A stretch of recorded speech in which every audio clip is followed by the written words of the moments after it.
अस्सलाम वालेकुम। आप देख रहे हैं आमिर सुहेल यूट्यूब चैनल। कल सिडनी में नए साल का पहला टेस्ट मैच पाकिस्तान खेल रहा था और ऑस्ट्रेलिया। पाकिस्तान का कोई आगाज़ अच्छा तो नहीं था, जैसे कि आप सब जानते हैं, लेकिन आपको रिजवान और आमिर जमाल की बात करनी होगी। मुश्किल कंडीशंस, कम बैक करना, और आपका जो कंपटीशन है वो ड्रेसिंग रूम में बैठा हो जब आप रिजवान की बात करें, और फिर दो और विकेट कीपर T20 के लिए जो उन्होंने अनाउंस किए, तो प्रेशर तो होता है। क्या कमाल हैंडल किया प्रेशर रिजवान ने। पिछले टेस्ट मैच में अच्छा खेले और इस टेस्ट मैच में भी पाकिस्तान को सेव किया। और उसके बाद आमिर जमाल की बात करना होगी। देखिए, जब उन्होंने अपना पाकिस्तान के लिए डेब्यू किया तो लग रहा था कि गुड फर्स्ट क्लास क्रिकेट है, लेकिन आपको ये बात मानना होगी कि जितना वो एफर्ट करते हैं, जितनी मेहनत करते हैं, कुछ ना कुछ करने की कोशिश करते हैं, बॉलिंग, बैटिंग, फील्डिंग में भी जान मारते हैं, तो he is growing on you as a cricketer. Nothing fancy about him. कोई जब उन्होंने बैटिंग पहले की तो कोई आपको अट्रैक्टिव स्ट्रोक मेकिंग नजर नहीं आती थी, लेकिन आहिस्ता आहिस्ता जैसे ही वो अपने आप को वो फील कर रहे हैं कि मैं पाकिस्तान टीम में जगह बनाता चलता जा रहा हूँ, तो उनकी परफॉर्मेंसेस में निखार आता जा रहा है और आप उनकी क्रिकेट को एंजॉय करना शुरू हो गए। बॉलिंग में बड़ी जान मारते हैं। इम्प्रूवमेंट की डेफिनेटली ज़रूरत है, लेकिन मानना होगा कि he is growing on you. Top order फिर जो है वो नाकाम हुआ। मैं टूर के पहले दिन से ये बात कर रहा हूँ, ऑस्ट्रेलिया में एडजस्टमेंट की ज़रूरत है। बैकफुट पे आपने सोचना है, फोर्स अगर आप हो जाएं फिर फ्रंट फुट पे आना है, और एक्स्ट्रा कवर की तरफ खेलने की कोशिश नहीं करनी eight the start of the innings, unless और अनटिल आपको फुल टॉस मिले या पक्की हाफ वॉली मिले, तब आपने जो है वो एक्स्ट्रा कवर की तरफ गेंद को खेलना है। जब गेंद बाउंस हो रहा हो, गेंद के ऊपर आप पहुंचे भी ना, तो अगर आप ओपन फेस से खेलेंगे तो स्लिप लगने के बहुत ज़्यादा चांसेस हैं। और ये आपके टॉप ऑर्डर के साथ होता आ रहा है, लेकिन अनफॉर्चुनेटली अभी तक जो है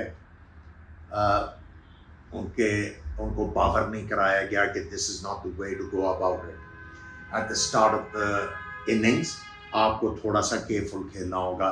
रिपीटेडली वही मिस्टेक किए जा रहे हैं। बाबर आजम की मैं काफ़ी अरसे से बात कर रहा हूँ। बैकलिफ्ट और उनकी ग्रिप में कहीं ना कहीं प्रॉब्लम जरूर है कि जब भी वो खेलते हैं, आप देखें कल जो लेग बिफोर हुए, अगर आप रिप्ले देखें तो उनका बल्ला जो एज है वो आपको नजर आ रहा था, बिल्कुल बल्ले का फेस बंद हो चुका था जब उन्होंने स्ट्रोक फिनिश किया पैड के पास, जब बल्ला था। तो अभी तक उनकी टेक्निक में झोल जो इतने ज्यादा सपोर्ट स्टाफ को लेके गए हुए हैं नजर नहीं आ रहा, which is alarming for me. और इसलिए मैं इस चीज का मानने वाला हूं कि आप जो है इंटरनेशनल क्रिकेट से रिटायर होने के बाद जब आप जंप मारते हैं एज ए कोच या कोई भी आप ओहदा लेते हैं पाकिस्तान टीम के साथ, स्पेशली कोचिंग, तो उसका खुमियाजा तो फिर आपको भुगतना पड़ता है। आपके सामने कई एग्जाम्पल्स हैं। आपके सामने जावेद मियांदाद की एग्जाम्पल है, आपके सामने मिसबा की एग्जाम्पल है, वकार, लॉन्ग लिस्ट।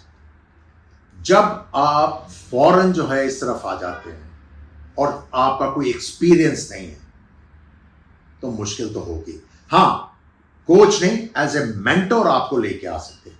अगर आप कोचिंग की बात करते हैं तो उसके लिए एक्सपीरियंस जरूरी है। ये नया स्टार्ट है। जिस तरह आप क्लब क्रिकेट खेलते हो, स्कूल क्रिकेट खेलते हो, रिप्रेजेंटेटिव क्रिकेट खेलते हो, फर्स्ट क्लास खेलते हो, परफॉर्म करने के बाद जब आपको टेस्ट या इंटरनेशनल क्रिकेट में मौका मिलता है तो समहाउ आपको थोड़ी बहुत अपनी गेम का पता होता है, एक्सपीरियंस भी होता है। उसी तरह कोचिंग भी है। आपने ग्रास रूट से स्टार्ट करना है, आपने स्टेप बाय स्टेप जो है ऊपर आना है। जब आप इतना बड़ा जंप मारोगे तो आप कंफ्यूज होते हो, और उसका मैं आपको बताता हूँ सबसे बड़ा जो उसका जंप मारने का नुकसान है। देखें, आपका मीडिया बहुत वाइब्रेंट है, सोशल मीडिया, अगर आप जीतते नहीं हो तो आपके ऊपर प्रेशर आना शुरू हो जाता है। शायद दो आपको बैक कर रहे हों, फेवर कर रहे हों, बाकी आपके खिलाफ होंगे। तो वो प्रेशर जब डेवलप होता है, आप गलतियों के ऊपर गलतियां किए जाते हैं और आपका संभलना मुश्किल हो जाता है। सो मैं प्लेयरों से भी दरख्वास्त करूंगा और जो लगाने वाले हैं उनसे भी कहूंगा कि पहले एक्सपीरियंस दिलवाएं। इतना लंबा जंप जो जब आप करवाएंगे तो उसके प्रॉब्लम्स और उसके पैरल जरूर होते हैं। Anyways, coming back to Sydney test match, देखिए फर्स्ट इनिंग्स में 300 रन जो है, I think it's a good total. और उसमें अब पाकिस्तान को जो है वो मेहनत करना होगी। अगर वो कोई लीड या थोड़ी बहुत लीड कंसीड करते हैं तो चौथी इनिंग्स में खेलना मुश्किल भी हो सकता है। अब मैं थोड़ा सा सिलेक्शन के बारे में बात करना चाहूँगा। देखिए ऑस्ट्रेलिया में जब आप बात करते हैं बाउंस की, आपने हाई एम एक्शन से तुमका देना होता है, इनटू द पिच बॉल करना होता है ताकि आपको बाउंस मिले। और उसके लिए आपकी जो फ्रंट लेग है वो ब्रेस नहीं होनी चाहिए, वो ब्रेस्ड होनी चाहिए, सीधी होनी चाहिए ताकि आप हाइट से बॉल करें। अब आपने हसन अली को खिलाया हुआ है, उनकी नी में तो फ्रंट नी में इतना ज्यादा बैंड है, वो किस तरह इतना लंबा बाउंस आगे से लेंगे। सो बातें बहुत है करने के लिए, लेकिन मैं थोड़ी थोड़ी बातें आपके गोश गुजार करता हूं इसलिए कि शायद ये भी सुने और इनको भी समझ आए कि यार there is a proper way of doing things. अगर नहीं आता तो पूछ लें, सीख लें। एनीवेज, कल अगर पाकिस्तान अच्छी बॉलिंग करता है, और देखें बॉलिंग में भी आपने शाहीन शाह अफरीदी को रेस्ट करवा दिया। मेरा नहीं ख्याल कि उनको रेस्ट करवाया, उनको किया गया ड्रॉप। और ये हमारे जो चेयरमैन है उनकी मेरे ख्याल में बड़ी बेइज्जती हुई है कि एक तरफ वो एक उनको कप्तान बना रहे हैं, दूसरी तरफ से वो एक फॉर्मेट में ड्रॉप हो जाते हैं। कप्तान तो आप जो है वो अच्छे क्रिकेटर और अच्छी फॉर्म वाले बंदे को बनाते हैं। एनीवेज, सबके लिए लर्निंग कर्व है। लेट्स होप कि हम जो है जल्दी जल्दी सीखें और चीज़ों को जो है पटड़ी पे डालें। चैनल फॉलो करने का बहुत बहुत शुक्रिया। खुदा हाफिज।